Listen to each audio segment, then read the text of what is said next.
एक्वेरियल concept, तो ये आपके कॉन्सेप्ट से भी क्वेश्चन आएंगे आपको। नेक्स्ट अकाउंटिंग का जो आपका टाइप था अकाउंट का, रियल अकाउंट, थ्री टाइप का अकाउंट होता है ना, real account, nominal account and personal account. उस अकाउंट का टाइप से भी आपको क्वेश्चन आएंगे, जैसे that means example assets, assets are example of, अब किस टाइप का एग्जांपल है एसेट्स, रियल कौन सा एग्जांपल होगा। अब लायबिलिटीज या करेंट लायबिलिटीज क्या है, लिक्विडिटी क्या होता है, एसेट से 2-3 क्वेश्चन आपको पूछे जाएंगे। उसके बाद नेक्स्ट चलते हैं तो रेशियो एनालिसिस जो पढ़ाए हैं, रेशियो एनालिसिस से भी आपका 2-3 क्वेश्चन होगा।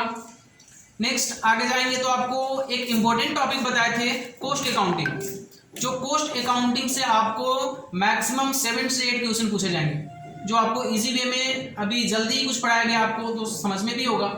उसके बाद PBC analysis means profit cost value profit ratio पढ़ाए हैं आपको, तो कॉस्ट वैल्यू प्रॉफिट का रेशियो से क्वेश्चन आएगा। साथ साथ एक आपको बताए थे कि एनालिसिस होता है ना जिसका fixed variable, fixed variable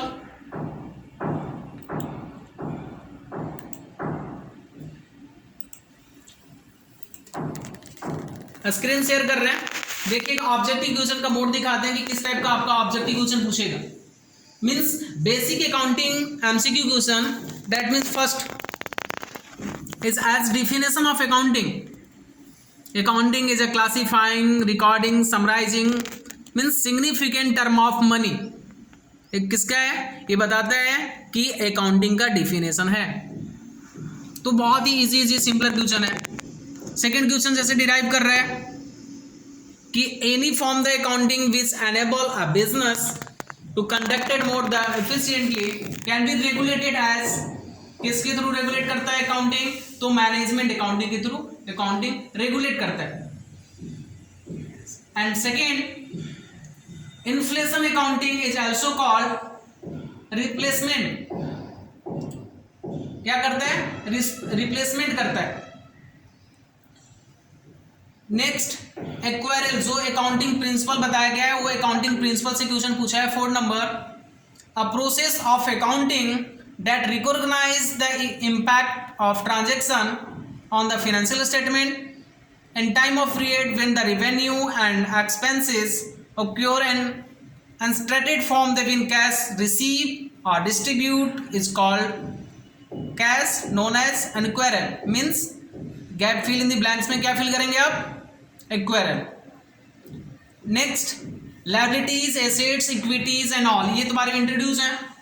means question पूछेगा राइज होगा आपसे, they are the present obligation arising from the past event, it also rising when the assets is the created or the acquired, means liabilities। किसी भी business को start करने के लिए उसके पहले क्या करते हैं आप, किसी बिजनेस को स्टार्ट करने के लिए उसके पहले जो आप फंडिंग करते हैं, आपके पास जो कैपिटल है सो उस कैपिटल को और बिजनेस को इंक्रीमेंट करने के लिए आप फंडिंग करते हैं, तो फंडिंग करते हैं, उस फंडिंग को क्या बोलते हैं, लायबिलिटीज बोलते हैं। जो आप कहीं से कर्ज लेते हैं उस कर्ज को क्या बोलते हैं हम, लायबिलिटीज बोलते हैं।